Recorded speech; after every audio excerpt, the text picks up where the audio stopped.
Science यानी विज्ञान एक ऐसी चीज है जिस पे यकीन ना करो तो वो बेवकूफ़ी होगी। इंटेलिजेंस की हाई लेवल जब एक इंसान हासिल कर लेता है तब वो साइंटिफिकली और लॉजिकली सोचता है, और लॉजिक और साइंटिफिक प्रूफ से अगर किसी चीज को मान लिया जाए तो उसे पूरी दुनिया में कोई भी इतनी आसानी से चैलेंज नहीं कर सकता है। लेकिन ऐसे कई बड़े और इंटरेस्टिंग सवाल हैं जो बहुत इम्पोर्टेंट है, लेकिन विज्ञान उनको आज तक पता नहीं कर सकी है। ये ब्रह्मांड किस चीज की बनी है? क्या इंसान 150 ईयर्स के एज को क्रॉस कर सकता है?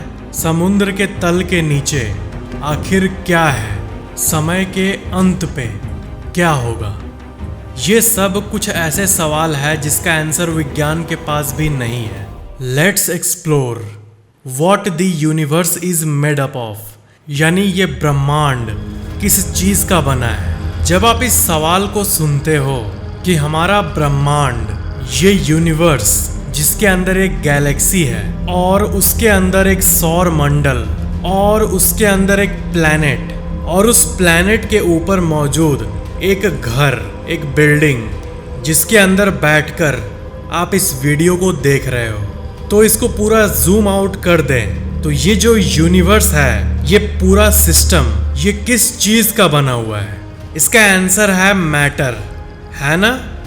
नहीं, जो भी फिजिकल चीजें आप इस यूनिवर्स में देखते हो वो मात्र 5% है पूरे ब्रह्मांड का। National aeronautics and space administration यानी नासा के ऑफिशियल वेबसाइट में अगर आप जाके पढ़ोगे डार्क मैटर और डार्क एनर्जी के बारे में, तो आपको ये पता चलेगा कि इस ब्रह्मांड में 68% डार्क एनर्जी है, 27% डार्क मैटर है। ये दोनों को मिला दें तो 95% है पूरे ब्रह्मांड का। और जो भी चीजें हम देख पाते हैं जैसे मून, तारे, प्लैनेट, पूरे के पूरे सारे गैलेक्सीज, ये मात्र 5% है पूरे ब्रह्मांड का।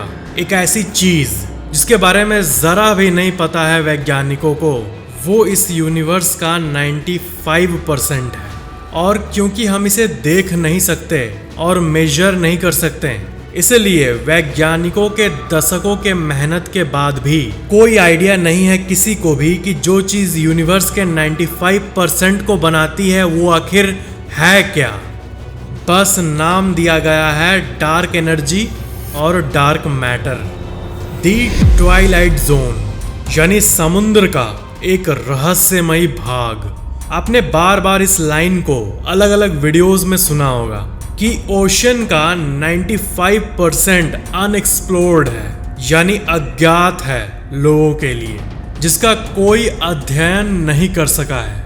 और ये इसलिए क्योंकि ओशन के ऊपर तो सनलाइट पहुंचती है, थोड़ा अंदर जाए तो वहां भी पहुंचती है, लेकिन कुछ किलोमीटर्स अंदर जाओगे तो लाइट गायब होना शुरू हो जाएगी और बचेगा सिर्फ डार्कनेस। इस एरिया में सूर्य की रोशनी नहीं पहुंच पाती और इसी एरिया को टेक्निकल टर्म्स में दी ट्वाइलाइट जोन कहते हैं। ये एरिया विशाल है, ये एरिया बहुत ठंडा होता है और चारों तरफ डार्कनेस ही डार्कनेस होती है। अगर कोई सबमरीन जाए और उसमें बहुत पावरफुल लाइट्स भी हो तब भी वो ज्यादा दूर तक नहीं देख पाएगा।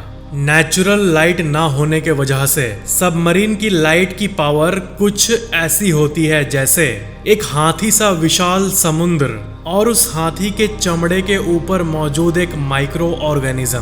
क्योंकि इतने बड़े समुद्र के एरिया को लाइट अप करने के लिए अरबों लाइट्स की जरूरत पड़ेगी। और यही वो रीजन है कि दुनिया की कोई भी ऑर्गेनाइजेशन इसको एक्सप्लोर नहीं कर पाई है, क्योंकि trillions of dollars, in fact quadrillions of dollars लगेंगे अगर इसको हमें फुल फ्लेज्ड तरीके से और A to Z भी नहीं बल्कि A to C भी एक्सप्लोर करना है तो भी क्वाड्रिलियंस ऑफ डॉलर्स। और यही घर है धरती के सबसे आश्चर्यजनक मछलियों का। वैज्ञानिक ये एस्टिमेट किए हैं कि इस एरिया में 10 लाख से भी ज़्यादा ऐसे प्रजाति हैं जिसके बारे में हम कुछ भी नहीं जानते। और इस ट्वाइलाइट एरिया में जो मछलियों की हलचल होती है वो पूरे समुद्र में सबसे ज्यादा होती है। और जितने मिस्टीरियस और अनएक्सप्लेन्ड साउंड्स रिकॉर्ड हुए हैं किसी भी एजेंसी या मिलिट्री द्वारा, वो इसी एरिया से हुए हैं। इस एरिया में जितनी भी मछलियां और अननोन क्रीचर्स रहते हैं उन सारे को एक तराजू में लाओ और तराजू के दूसरे साइड उन मछलियों को लाओ जो समुद्र के बाकी एरियाज की है, ट्वाइलाइट जोन को छोड़कर। तो असल में तराजू का वो भाग भारी होगा जो कि ट्वाइलाइट जोन का है। ये ट्वाइलाइट एरिया अगर ना होता समुद्र में तो आज आप और हम भी शायद जिंदा नहीं होते। अब ये लाइन सुन के आपके मन में सवाल आ रहा होगा कि ये कैसे? तो ये ट्वाइलाइट जोन के जो क्रिएचर्स होते हैं वो धरती के एटमॉस्फेयर को भी मेंटेन करते हैं, क्योंकि ये कार्बन रिमूव करते हैं धरती के हवा से। और ये चीज धरती पे हजारों सालों से होते आ रही है, लेकिन इस कॉम्प्लेक्स से इकोसिस्टम के बारे में हमें मात्र 1% से भी कम मालूम है। Can we live more than 150 years? यानी क्या इंसान 150 साल से ज्यादा जी सकता है? अभी धरती की एवरेज लाइफ एक्सपेक्टेंसी, मतलब आप मिनिमम कितने साल तक जीने का एक्सपेक्ट कर सकते हो अगर सब कुछ नॉर्मल रहा, तो वो है 73.16। मतलब इतना एवरेज लाइफ एक्सपेक्टेंसी है। पर अगर हम 1950s के समय में जाएं तो उस टाइम ये मात्र 60 साल था। तो देखा जाए तो from a scientific point of view improved medical advancements के चलते लाइफ एक्सपेक्टेंसी बढ़ रही है और हर साल बढ़ते ही जा रही है। लेकिन सवाल ये है कि कब जाकर रुक जाएगा ये? इसका हाईएस्ट सीलिंग क्या है? क्या भविष्य में कोई ऐसी टेक्नोलॉजी आएगी जिससे हमारे ब्रेन का सारा डेटा और कॉन्शियसनेस एक बॉडी से दूसरे आर्टिफिशियल बॉडी में ट्रांसफर किया जा सकेगा? जेन कैलमेट, सबसे ज्यादा उम्र का रिकॉर्ड इनके पास ही है। ये 122 साल और 164 दिनों तक जिंदा रही थी, फ्रॉम 1875 टू 1997। साइंस इस अपर सीलिंग को आज तक डिसाइड नहीं कर पाया है। मेमोरीज को दूसरे नए आर्टिफिशियल बॉडी में ट्रांसफर करना उतना भी स्टूपिड आइडिया नहीं है, क्योंकि अभी जो मैं आपको दिखाने वाला हूँ जो आपको जिंदगी भर याद रहेगी। क्या हो अगर मैं आपको बोलूं कि आप जो भी सीन अपने दिमाग में सोच सकते हो वो आप वीडियो के रूप में देख सकते हो। जैसे आप एक हाथी के बारे में सोचो जो कि एक जंगल में चल रहा है, तो आपके मन का कोई भी सीन या कोई भी फैंटेसी को वीडियो के रूप में देखना एक ड्रीम लग सकता है आपको, लेकिन ये एक्चुअली में साइंस ने अचीव कर लिया है। आप इस वीडियो को देखो, कैसे वैज्ञानिकों ने ब्रेन वेव्स को रिकॉर्ड करके वीडियो के रूप में दिखाया है। कुछ सब्जेक्ट्स को बोला गया कि आप मूवी के किसी सीन को सोचो और आप देख सकते हो कि राइट साइड में ब्रेन वेव्स को रीड करके कैसा पिक्चर जनरेट हो गया है। This is absolutely crazy.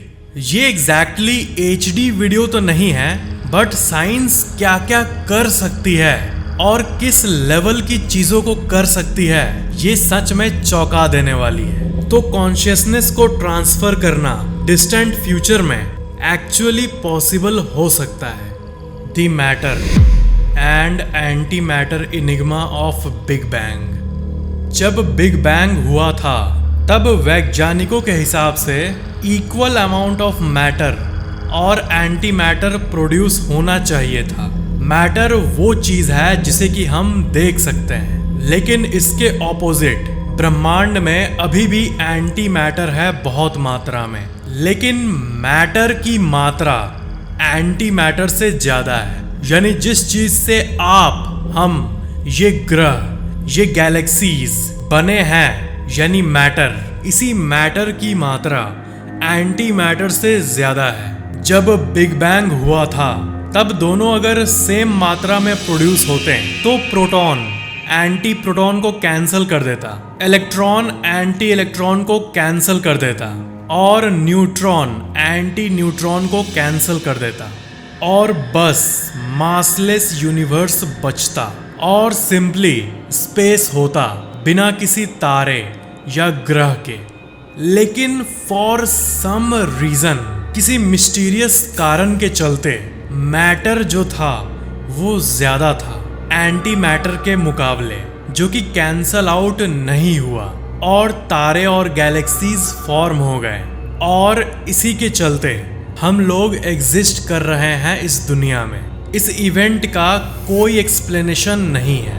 The mystery of tardigrades, the creature that Shuk science, यानी एक ऐसा क्रिएचर जिसने विज्ञान को हिला कर रख दिया। ये देखने में आपको एक नॉर्मल माइक्रोस्कोपिक जीव लग रहा होगा। इनकी लंबाई 1 मिलीमीटर होती है, मतलब ये बहुत छोटा होता है। पर धरती के कुछ एक्सट्रीम इलाके जहां टेम्परेचर -50, -60 डिग्री सेल्सियस होता है, जहां पर आप अगर पानी के बोतल को निकालोगे पीने के लिए तो वो इंस्टेंटली बर्फ बन जाएगा और ठंड में आपका हाथ पैर फूल जाएगा। ऐसे इलाके में टार्डिग्रेड्स आराम से रह जाते हैं। इनफैक्ट जब इनके ऊपर लैब रिसर्च की गई तो ये पाया गया कि लैब के अंदर -200 डिग्री सेल्सियस इतने टेम्परेचर में भी ये आराम से रह सकते हैं। रेडिएशन के बारे में तो आपको पता ही होगा कि ये कितनी डेंजरस चीज है और रेडिएशन से सेल डैमेज होती है। बट आपको जान के हैरानी होगी कि ये टार्डिग्रेड्स धरती के सबसे रेडिएशन रेजिस्टेंट एनिमल्स हैं। रेडिएशन से इनको कोई फर्क नहीं पड़ता और ये हाई रेडिएशन इन्वायरमेंट में भी आराम से रह सकते हैं। इनको अगर बॉयल करो और टेम्परेचर +150 डिग्री सेल्सियस हो, यानी बहुत ही ज्यादा गर्म, या फिर अल्कोहल में इनको जलाओ, इनको कोई भी फर्क नहीं पड़ता। ये 87,000 पाउंड्स पर स्क्वायर इंच प्रेशर को भी हैंडल कर सकते हैं। मतलब हमारे दुनिया में जो समुद्र का सबसे डीपेस्ट पॉइंट है, वहां पर जो वाटर प्रेशर मौजूद है, सिंपली कहे तो पानी का लोड वो इतना ज्यादा है कि इंसान का नंगा बॉडी पूरी तरह से पिचक जाएगा। उस स्पेसिफिक प्रेशर से भी 6 गुना ज्यादा ये टार्डिग्रेड्स झेल सकते हैं। मुझे तो इस बात को डाइजेस्ट करने में ही 6 महीने लग गए थे। हम ह्यूमंस की बात करें तो हम बॉडी में 50 psi विथस्टैंड कर सकते हैं, कहाँ 87,000 और कहाँ 50। ये टार्डिग्रेड्स अगर अकेला छोड़ दो तो स्पेस में भी सरवाइव कर सकते हैं। साल 2007 में इनको स्पेस के वैक्यूम में छोड़ दिया गया था, रॉ रेडिएशन में, उसमें भी ये सरवाइव कर गए थे। इनके बॉडी से अगर आप 99% वाटर को निकाल दो तो वो अपने आप को हाइबरनेट करके बाद में अपने आप को रिवाइव कर सकते हैं। अगर फ्यूचर में वाटर कंटेंट मिला तो लिटरली अमर होने जैसी पावर है ये टार्डिग्रेड्स दूसरे बैक्टीरियाज को खाते हैं, प्लांट्स को खाते हैं और दूसरे जीवित प्राणी के सेल्स को पूरी तरह से चूस लेते हैं न्यूट्रिएंट्स के लिए। Indian institute of science Bangalore के वैज्ञानिकों ने अक्टूबर 2020 में इनके ऊपर अध्ययन किया था और उन्हें ये पता चला कि जब इन पे यूवी रेडिएशन के लीथल ब्लास्ट्स किए गए तब अपने आसपास ये एक प्रोटेक्टिव ग्लोइंग शील्ड बनाकर उस रेडिएशन को रोक देते थे। इट्स ऑलमोस्ट इम्पॉसिबल कि ये कैसे हो सकता है, और ये फिर उसी रेडिएशन को वापस रिवर्ट कर देते थे एक हार्मलेस ब्लू लाइट के रूप में। ये बिल्कुल एक सुपर हीरो के शील्ड की तरह है। इनकी इस एबिलिटी को देखकर वैज्ञानिकों के मुंह से एक शब्द नहीं निकल रहा था, और इस अमेजिंग सी स्टडी का रेफरेंस आपके स्क्रीन पर मैं शो कर देता हूँ। इस दुनिया के सबसे एडवांस्ड जीन सीक्वेंसिंग मशीन से भी नहीं पता लगाया जा सका कि टार्डिग्रेड्स कहाँ से ओरिजिनेट हुए हैं, ये धरती के हैं भी या नहीं, या आउटर स्पेस से आए हैं। मे बी किसी एस्टेरॉयड या मीटियर जब धरती से टकराया होगा तब ये वहां से आए होंगे। लेकिन इस क्लेम से फिर ये सवाल निकलता है कि धरती के बाहर अगर लाइफ मौजूद है तो फिर विज्ञान कोई ठोस सबूत क्यों नहीं ले आ पाई है। धरती के बाहर पॉपुलेशन है कि नहीं वो तो किसी को भी नहीं पता, पर इनका रहस्य बहुत ही ज्यादा पेचीदा है। ऐसी अजीब प्रॉपर्टी वाला कोई भी एनिमल, जिंदा जीव विज्ञान ने आज तक कभी भी नहीं देखा। और सबसे डरावनी बात यह है कि हो सकता है ये माइक्रोस्कोपिक जीव आपके घर के बाहर के मिट्टी में ही मौजूद हो और आपको पता भी ना हो। Thank you so much for watching this video.